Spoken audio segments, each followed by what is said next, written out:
만약에 말이죠. 여러분이 모든 고객에게 정말 단 한 명 한 명에게 딱 맞는 맞춤형 영상 광고를 만들 수 있다면 어떨까요? 몇 년 전만 해도 이거 완전 공상과학 소설에나 나올 법한 이야기였잖아요. 근데 이젠 아닙니다. AI 영상 기술 덕분에 이게 현실이 되고 있거든요. 오늘 바로 이 새로운 기술이 열어젖힌 창작의 전쟁터, 그 가장 뜨거운 현장으로 여러분을 안내하겠습니다. 자, 한 번 더 상상해 보세요. 수천, 수만 명이나 되는 고객들, 각자의 취향, 또 뭘 샀는지 이런 걸 다 분석해서 전부 다른 영상을 보낸다는 거예요. 와, 기존 방식으로는요, 시간과 돈 때문에 사실상 불가능에 가까웠던 일이죠. 그런데 바로 이 지점에서 생성형 AI가 나타나서 이 게임의 판을 완전히 뒤집어 버리고 있습니다. 90%. 와, 이 숫자가 대체 뭘 의미하는 걸까요? 이게 바로 생성형 AI를 썼을 때 개인 맞춤 영상 광고 제작 비용을 얼마나 줄일 수 있는지를 보여주는 잠재력입니다. 비용이 거의 10분의 1로 줄어든다는 건데 이건 단순히 돈을 좀 아낀다 이런 차원이 아니에요. 아예 마케팅이라는 판의 규칙 자체를 새로 쓰는 어마어마한 파급력인 거죠. 네, 이게 그냥 그럴 것이다 하는 예측이 아닙니다. 세계적인 대학 MIT에서 진행한 실제 실험 결과가 이 모든 가능성을 아주 명확하게 증명하고 있어요. 자, 그럼 이 기술이 어떻게 현실 세계에서 그 가치를 입증했는지 그 결정적인 증거를 지금부터 함께 보시죠. 자, 첫 번째 파트입니다. 광고의 혁명. 과거에는 이걸 하려면 너무 복잡해서 물류의 악몽이라고까지 불렸거든요. 불가능의 영역이었던 개인 맞춤 영상 광고. 이게 어떻게 기술의 힘으로 피할 수 없는 대세, 즉 필연이 되었는지 그 혁명의 시작부터 한번 들여다보겠습니다. 자, 이 그래프 한번 보세요. 정말 흥미롭지 않나요? MIT 연구 결과를 보면요. AI로 만든 개인 맞춤 영상이 기존의 맞춤 이미지나 그냥 일반 영상 광고보다 고객 참여도를 무려 6에서 9%포인트나 더 높였어요. 이게 무슨 뜻이냐면요. 돈은 훨씬 덜 썼는데 효과는 오히려 더 좋아졌다는 겁니다. 대단하죠? 바로 이 그림이 그 똑똑한 실험의 설계도입니다. 연구진들이 2만 명이 넘는 실제 고객을 무작위로 세 그룹으로 나눈 거예요. 보시는 것처럼 한 그룹은 AI로 만든 맞춤 영상을, 다른 그룹들은 기존 방식대로 맞춤 이미지나 일반 영상을 받았죠. 이렇게 아주 철저하게 통제된 환경에서 비교했기 때문에 AI의 효과를 그 누구도 의심할 수 없게 증명해낸 겁니다. 생각해보세요. 훨씬 저렴한 비용으로 훨씬 더 효과적인 영상을 그것도 개인에게 딱 맞춰서 대량으로 만들 수 있다. 이 사실이 증명된 순간 거대 기술 기업들 눈이 번쩍 띄었을 겁니다. 수조원 가치의 새로운 시장이 열린 거니까요. 그리고 바로 이 엄청난 기회를 차지하기 위한 거인들의 전쟁이 시작됩니다. 이 새로운 창작 전쟁의 중심에는 두 명의 거인이 있습니다. 바로 소라2를 앞세운 오픈 AI와 VO3로 맞서는 구글이죠. 2025년 9월 오픈 AI가 먼저 시장에 큰 충격을 던집니다. 소라2를 그냥 도구가 아니라 아예 독립적인 소셜 앱으로 출시해버린 거예요. 마치 새로운 SNS를 내놓은 것처럼요. 이건 기존의 유튜브나 클라우드 같은 자기 생태계 안에 VO3를 조용히 하지만 깊숙하게 심어오던 구글의 전략에 대한 정면 도전장이었습니다.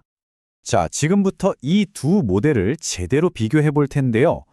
단순히 기능이 뭐가 더 좋다, 이런 걸 나열하는 게 아니에요. AI 영상을 만드는 것에 대한 각 회사의 근본적인 생각, 즉 철학의 차이에 초점을 맞춰볼 겁니다. 이게 훨씬 더 재미있을 거예요. 이 표를 보시면 두 모델의 차이가 한눈에 싹 들어오실 겁니다. 먼저 최대 길이를 한번 볼까요? 소라2는 무려 90초까지 만들 수 있어요. 이건 거의 단편 영화 수준이죠. 반면에 VO3의 진짜 무기는 뭐다? 바로 생태계입니다. 구글 클라우드와 유튜브에 바로 연결되거든요. 그러니까 하나는 예술적인 표현에 다른 하나는 실용적인 확장에 훨씬 더 큰 무게를 두고 있는 거죠. 그래서 이건 한마디로 딱 정리하면 이렇습니다. 소라2는 창의적인 표현과 소셜미디어 공유를 위해 만들어진 예술가의 도구에 가까워요.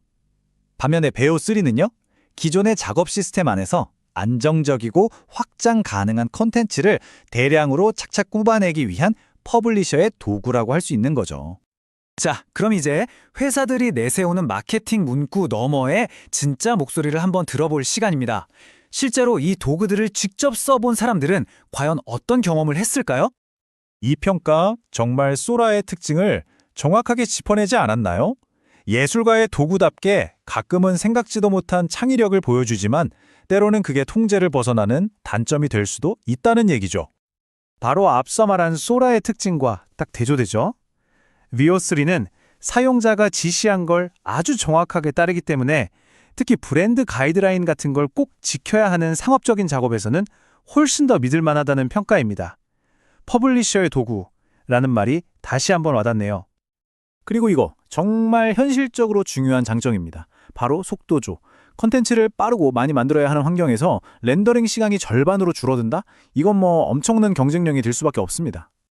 하지만 세상에 공짜는 없죠. 이 강력한 성능과 속도에는 대가가 따릅니다. 한 사용자의 후기를 보니까 월 $250, 우리 돈으로 30만 원이 훌쩍 넘는 돈에 8초짜리 영상을 83번 정도 만들 수 있다고 해요.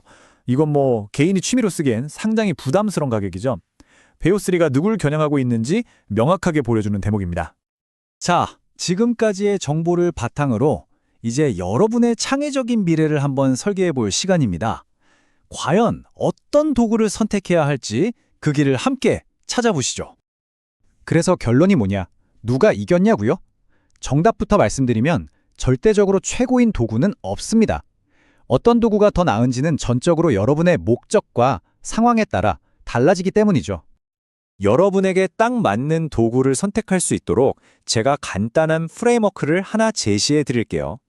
첫째, 나의 목표를 정하는 겁니다. 단편 영화 같은 예술적인 창작을 할 건지 아니면 대규모 광고 캠페인을 만들 건지 말이죠. 둘째, 내 작업 환경을 보세요. 독립적인 앱이 편한지 기존 구글 시스템에 통합된 게 중요한지 판단해야 하고요. 마지막으로 예산을 고려해야 합니다. 창의적인 실험에 돈을 좀 쓸 건지 아니면 예측 가능한 비용으로 효율을 높일 건지요. 이 모든 기술의 발전은 결국 우리에게 마지막 질문 하나를 던집니다. 과연 AI는 인간의 창의력을 한 단계 더 끌어올려주는 멋진 파트너가 될까요? 아니면 그저 컨텐츠를 더 빨리 찍어내는 생산 도구에 머무르게 될까요? 이 질문에 대한 답은 앞으로 우리가 이 놀라운 기술을 어떻게 사용하느냐에 달려 있을 겁니다.